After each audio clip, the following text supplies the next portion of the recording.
there's an old adage about a Chicago politician who stands up at a press conference and says, I have no evidence that my opponent is beating his spouse.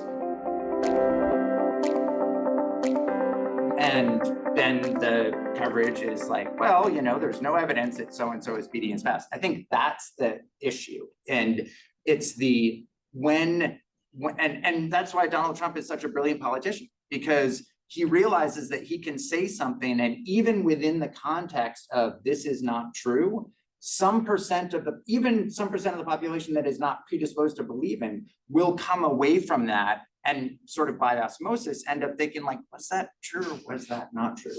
And so the issue is the framing, and the Times is, and all news organizations I think have gotten much better about this, but the framing, instead of it being, there's this claim, these people say it's true, these people say it's not, it needs to be, there's a definitively false statement. This definitively false statement causes these harm. And then in the 5th paragraph, say what that statement is.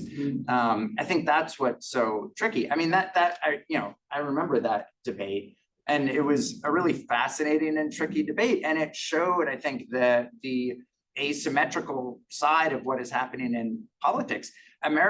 Mainstream American media outlets, you know, you have incidents like McCarthy, but for the most part had not dealt with major political figures willing to just go completely off the reservation about anything. And we as a journalistic community did not have the tools to deal with that. And I think we're still trying to figure out how to deal with that.